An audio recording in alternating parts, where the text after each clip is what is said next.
The frozen breath hung in the air like death itself as the temperature plunged to levels that had already killed entire Norse settlements across the northern lands. In the winter of 872 AD, when the gods themselves seemed to have abandoned Midgard, Vikings, those legendary warriors and explorers who feared nothing, learned the hard way that all their battle skills meant nothing against the cold. Across Iceland, Norway, and the Faroe Islands, over 180 men, women, and children froze to death in their own longhouses. Experienced warriors who had raided from Byzantium to Britain died huddled next to fires that should have kept them alive. Families who had survived decades in the harshest lands on earth were found frozen solid, their hearth fires reduced to cold ash.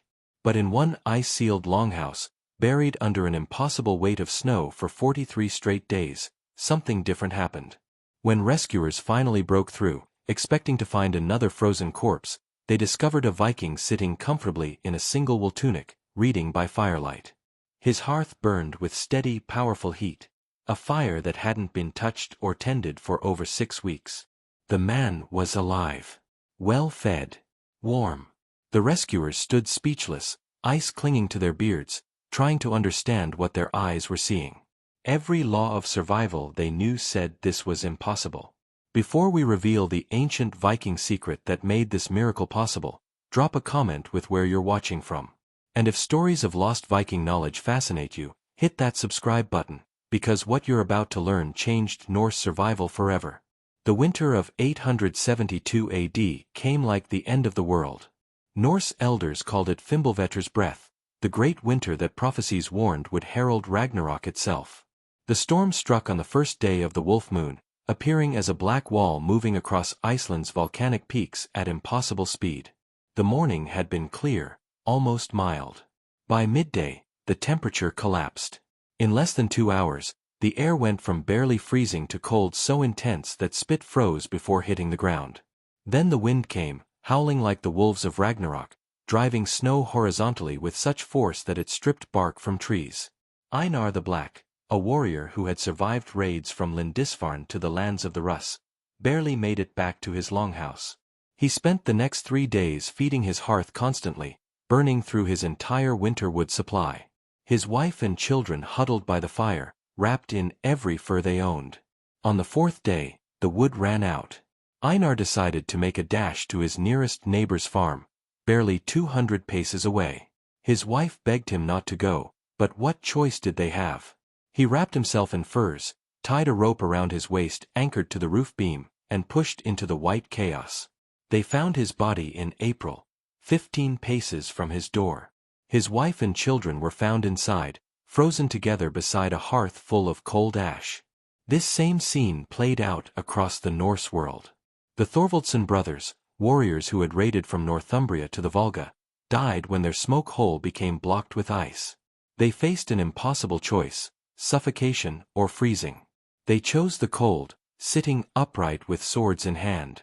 Gunnar Eriksson, a wealthy landowner with a reinforced longhouse, survived 11 days before his fuel ran out. His wife carved desperate runes into the doorframe as temperatures dropped. The last message read simply, "The flame is gone. Odin, receive us." The worst part. Vikings died with fires burning. They didn't freeze because fires went out, they froze despite their fires. The flames burned bright at the center, consuming wood desperately, but the heat couldn't spread. Couldn't push back the cold. Men stayed awake for days feeding fires constantly and still froze. The traditional methods that had kept Vikings alive for generations had catastrophically failed. Over 6 weeks, more than 180 people died. Entire settlements were wiped out. And yet, in one longhouse buried so deep that only the smoke hole remained visible, something impossible was happening. When rescuers broke through after finding 14 frozen bodies elsewhere, they expected a 15th.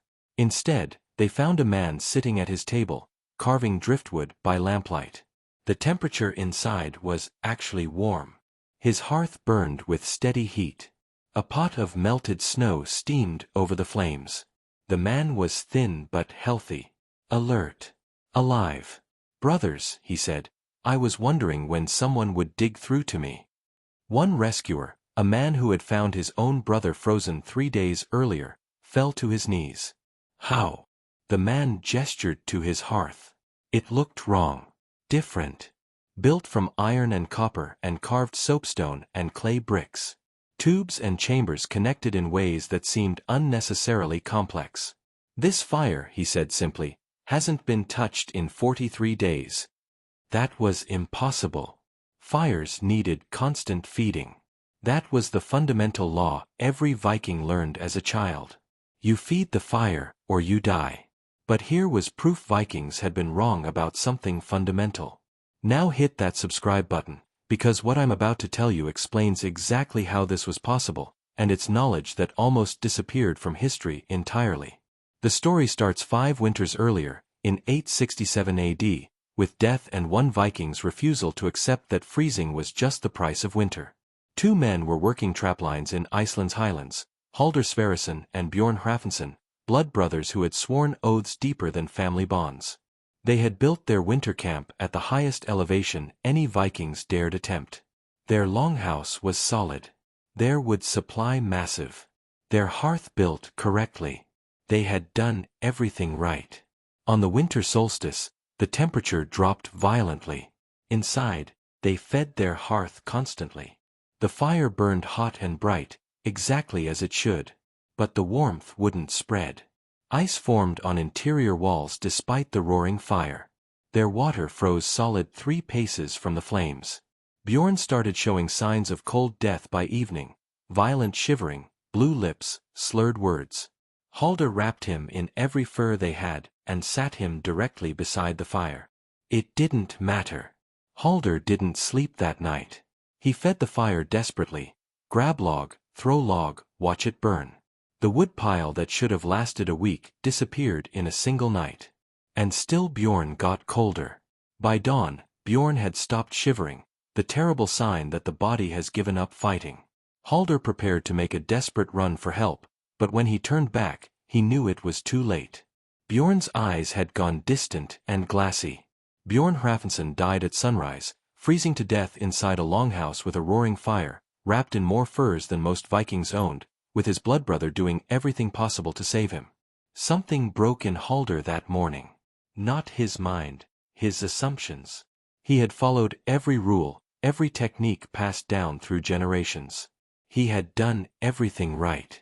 And his blood brother had frozen anyway.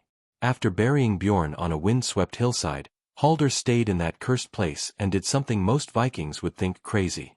He started studying fire like his life depended on understanding it, because now he knew it did.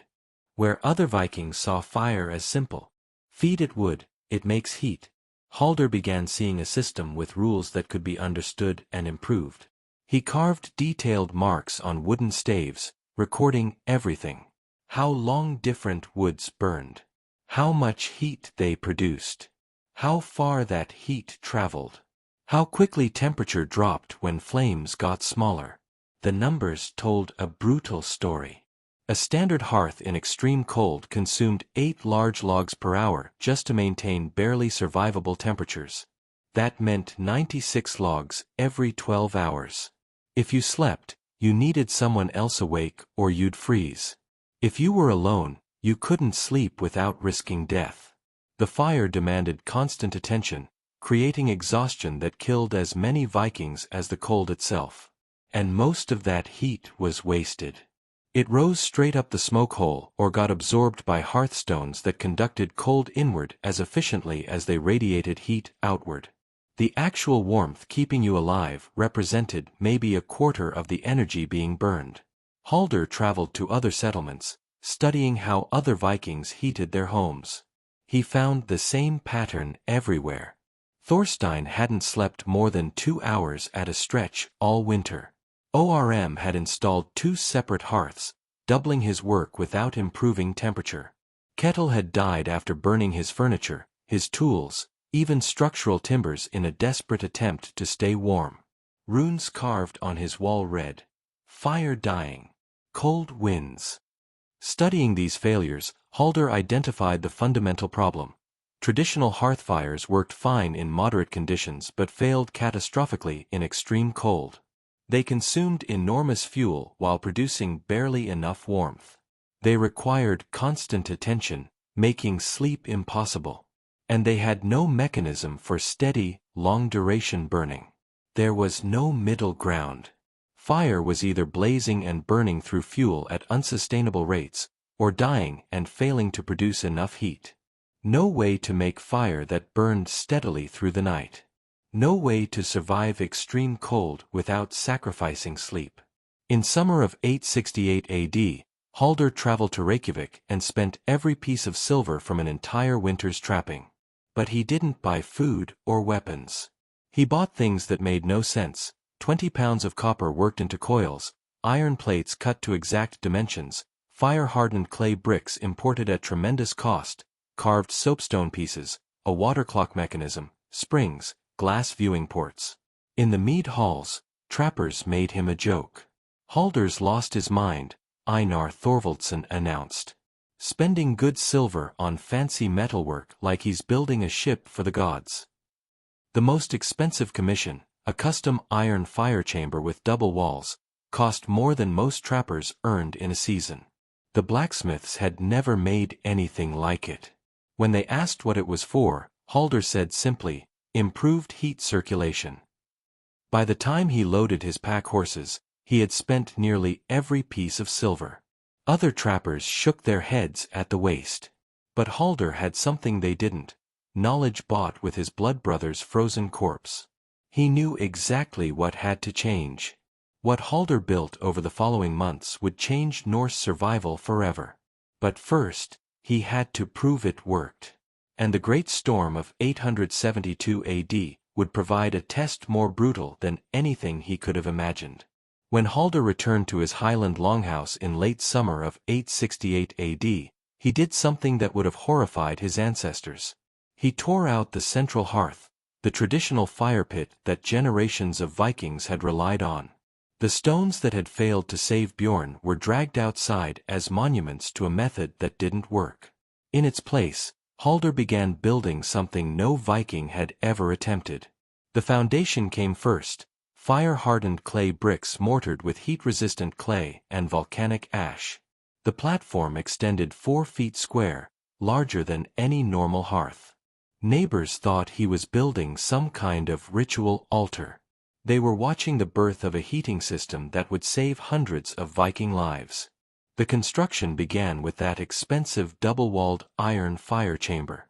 Unlike traditional fires where flames contacted stone directly, Halder's design created an airspace between inner and outer iron walls. He drilled precise holes in the inner wall, angled upward in patterns he had calculated through months of observation. The principle was revolutionary. Trap heated air between the walls, creating insulation that prevented the outer surface from conducting cold inward. Standard hearthstones absorbed heat but also conducted cold with equal efficiency. Halder's double-wall design broke that cycle. The air gap meant cold couldn't travel inward, while heat was trapped and concentrated. Above the fire chamber, Halder installed the copper coil that wound through a secondary chamber of carved soapstone. The principle came from Icelandic hot springs. Water flowing through volcanic channels emerged superheated. Halder was applying that same principle to air. Cold air would enter at the bottom, travel through the heated copper spiral, and emerge far hotter than any traditional fire could produce. He joined each copper piece using tin solder, working by lamplight through long nights. Every joint had to be perfect. Any failure would render the system useless. The copper gleamed like dragon gold as he worked. But the truly revolutionary component was the feeding mechanism. Traditional fires required constant human attention. You had to add wood, losing heat every time. You had to stay awake through the night or risk death. Halder built a gravity-fed chamber above the combustion area. The chamber held a fuel mixture he had perfected, not split logs, but compressed peat blocks, dried whale fat cakes, birch charcoal, and sawdust pellets. Each component served a specific purpose: peat for sustained heat, whale fat for intense combustion, charcoal for consistent burn rate, sawdust pellets for steady flow. The chute featured a double-gate system. The primary gate was controlled by the water clock mechanism. Water dripped at a regulated rate, freezing and thawing in measured cycles. Each cycle triggered the gate to release measured fuel. Completely automatic. The secondary gate responded to temperature using two different metals bonded together. When heated, they expanded at different rates, causing the strip to curve. If the fire burned too hot, the strip bent and reduced fuel flow. If temperatures dropped, it straightened and allowed more fuel. The system regulated itself based on actual heat output. Feedback control 1,000 years before engineers would formally describe it. The airflow system completed the design. Halder installed adjustable stone baffles connected by iron springs that responded to heat through expansion and contraction. Primary combustion air entered through base ports. Secondary air, preheated by passing through the double wall channels, entered above the fuel bed. This staged combustion created a rolling flame pattern that extracted maximum heat from minimum fuel. The smoke leaving his chimney was notably cleaner than typical hearth exhaust, proving more complete combustion. The glass viewing ports allowed monitoring the fire without opening doors or moving stones. Every time you opened a traditional hearth, you lost heat. Halder's system preserved the internal environment by letting you see flames without disturbing them. By late autumn, the construction was complete. The heating system stood nearly 6 feet tall. Black iron, gleaming copper, carved soapstone, and fire-hardened clay dominating one end of the longhouse. Einar the Black stopped by and walked around it slowly. "It looks like something the gods would use in Asgard," he said. Halder just smiled and continued adjusting the mechanical components. The first test firing came on the autumn equinox. Halder loaded the chamber with his fuel mixture, adjusted the controls, and lit the initial fire. Within minutes, flames danced below. Then he did something that would have seemed insane. He walked away from the fire. Didn't add more fuel. Didn't adjust anything. Just let the system operate on its own. Through that first night, Halder recorded observations every hour. The water clock dripped steadily, triggering fuel releases. Temperature remained steady and comfortable while outside temperatures dropped below freezing. The flames burned in a consistent pattern traditional fires never achieved. Most remarkably, he hadn't touched the fire once after initial lighting. Dawn brought validation. The fire still burned steadily. The fuel chamber showed 3/4 remaining, meaning the system could run another full day without attention. But Halder wasn't satisfied. He spent weeks refining the system, adjusting spring tensions, modifying gate angles, experimenting with fuel ratios. The true test came during an early winter storm. Temperatures plummeted to levels that would have demanded constant attention with traditional hearths. Halder's system adjusted automatically. That night, for the first time since Bjorn's death, Halder slept through the night undisturbed. When he woke 8 hours later, the fire burned exactly as he'd left it. The impossible had become routine. Word spread across settlements. By winter of 869 AD, visitors made the journey specifically to see this self-tending fire. They arrived skeptical and left converted. Jake Thorvaldsson, who had mocked Halder's purchases, entered expecting deception. Instead, he found Halder working comfortably in a single wool tunic, warmth filling the entire space. "Show me how it works," Thorvaldsson said, skepticism crumbling. Halder demonstrated the system. Thorvaldsson watched the water clock trigger fuel release, saw the fire respond, observed automatic dampeners adjust. The entire sequence occurred without human intervention, a mechanical ballet that seemed almost magical. More visitors followed. They measured fuel consumption against heat output and found impossible ratios. Where their fires consumed enormous wood amounts, Halder's system used less than half while maintaining higher temperatures. By winter of 870 AD, a dozen Vikings attempted replicating the design with varying success.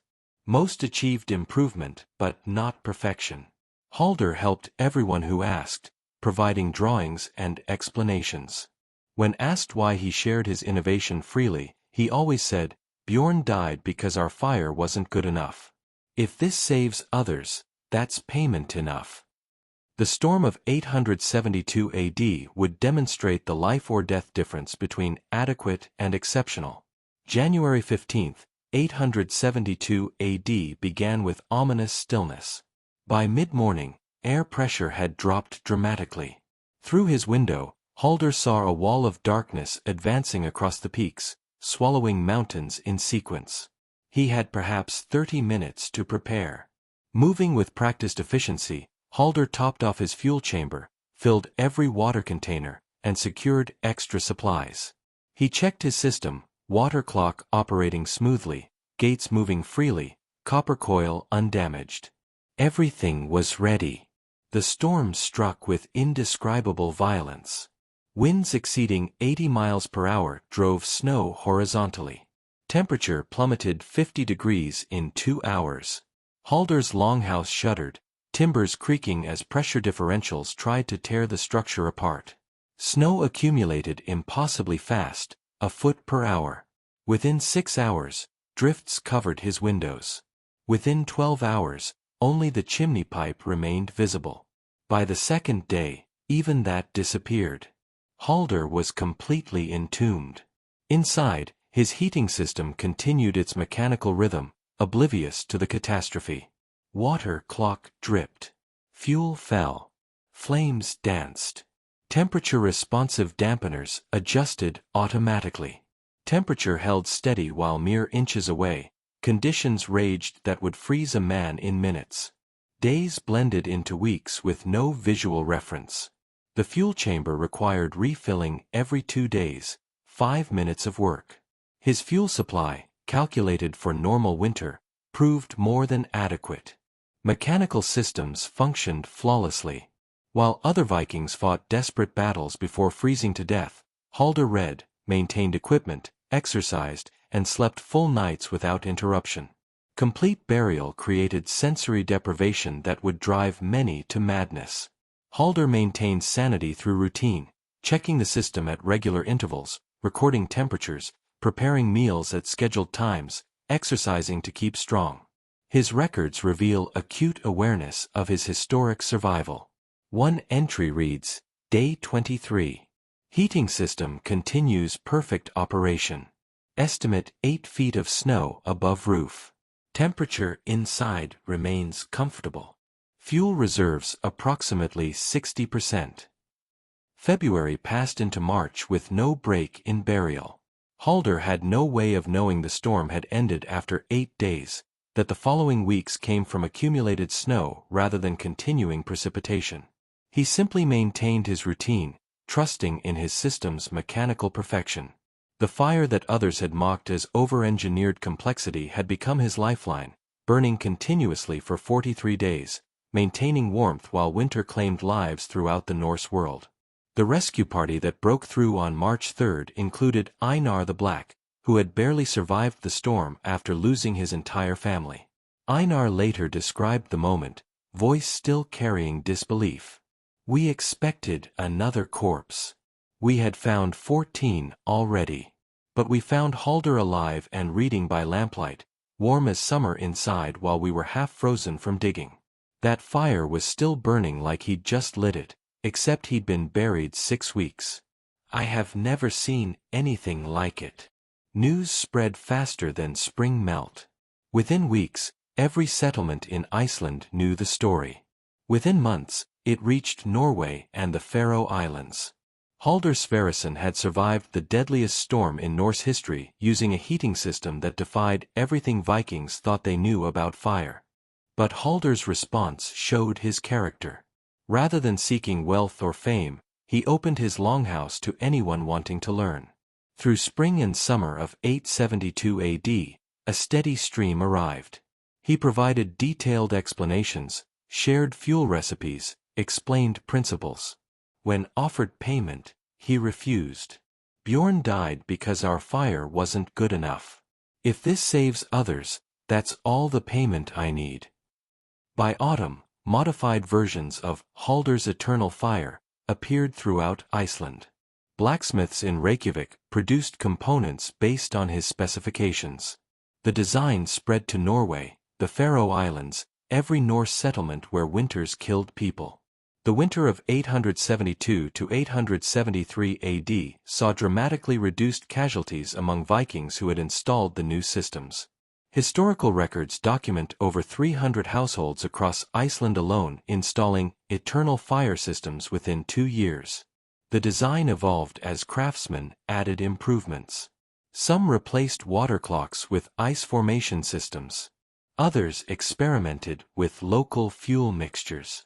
But core principles remained: double-walled construction, staged combustion, automated feeding, temperature-responsive controls. By 880 AD, eternal fires had become standard equipment for serious winter survival. Mining operations installed industrial versions. Trading posts used them during week-long storms. Even wealthy jarls commissioned ornate versions, recognizing this wasn't just survival. It was freedom from fire-tending tyranny. The impact on Norse expansion cannot be overstated. The eternal fire made previously uninhabitable territories survivable. Settlements pushed further north, higher into mountains. Viking Age expansion into Greenland and attempted Vinland settlement was possible partly because Vikings no longer feared winter like their ancestors had. In 1997, engineering students from the University of Iceland discovered an intact eternal fire system in an abandoned longhouse. When examined, they found mechanical principles genuinely advanced for the 9th century. Professor Christian Eldjarn published findings challenging assumptions about Viking innovation. This wasn't primitive technology refined. This was genuine engineering. Sophisticated understanding of thermodynamics developed through observation and experimentation. Whoever designed this understood heat transfer, combustion efficiency, and mechanical control at levels we don't associate with 9th century technology. Halder lived quietly through the transformation his innovation sparked. He left the highlands in 875 AD, purchased a coastal farmstead, married in 877 AD, and raised children who knew him as a skilled craftsman, not the man who revolutionized Norse survival. His preserved record staves reveal a man more interested in solving problems than claiming credit. The final entry, carved before his death in 901 AD at age 68. My wife asked if I regret not seeking wealth from the eternal fire. But every winter, I think of men sleeping warm instead of serving the fire. I think of Bjorn, who might have lived with better methods. That is worth more than any silver. The fire keeps burning, passed from one builder to the next. That is enough. Modern historians estimate eternal fire systems saved between 200 and 300 lives during the late Viking Age. The principles influenced heating technology throughout the Norse world, from Greenland to Iceland to Norway's mountains. Today, preservationists maintain 4 original eternal fire systems in working condition. Each winter, they're fired for demonstrations. Mechanical gates still click in rhythm. Flames still dance in patterns Halder calculated using observation and wooden tally sticks. Visitors watch and ask, how did one Viking, working alone with basic tools, create something so advanced? The answer lies not in genius, but in necessity. Not in formal education, but in careful observation. Not in complexity for its own sake, but in understanding fundamental principles. The impossible became possible because one Viking refused to accept that staying warm meant staying awake. That survival required suffering. That the way things had always been done was the way they must be. Halder Sverrisson lost his blood brother to the cold. That tragedy could have broken him. Instead, it transformed him into the man who changed Viking survival forever. The fire that saved his life during 43 days of burial became the fire that saved hundreds in winters that followed. And perhaps most importantly, it proved Vikings weren't at the mercy of nature. With observation, experimentation, and refusal to accept traditional limitations, they could bend even fire to serve human needs. The eternal fire didn't just keep Vikings warm. It freed them from constant fear that haunted every winter. It proved that innovation mattered as much as courage. That intelligence could triumph over brute force. That one man with an idea could change the fate of an entire culture. Bjorn Hrafnsson died in the cold. But his death sparked a revolution that saved countless lives. And somewhere in the frozen highlands, on a wind-swept hillside overlooking the valley they trapped together, there's an unmarked grave where this entire story began. Because sometimes the greatest achievements come not from seeking glory, but from refusing to let tragedy be meaningless. From deciding that one death was enough. That's the real story of the Vikings' eternal fire. Not just technical achievement, but a testament to human determination. A reminder that we don't have to accept the world as it is. That we can build something better. The fire keeps burning. Passed from one generation to the next. Refined and improved. Remembered and honored. That's enough. If this story of Viking innovation and survival fascinated you, hit that subscribe button because there are dozens more untold tales from Norse history that almost nobody knows about. Stories of engineering, survival, and human determination that rival anything from the sagas. Drop a comment telling me which historical period you want me to cover next, because history is full of incredible stories that deserve to be told.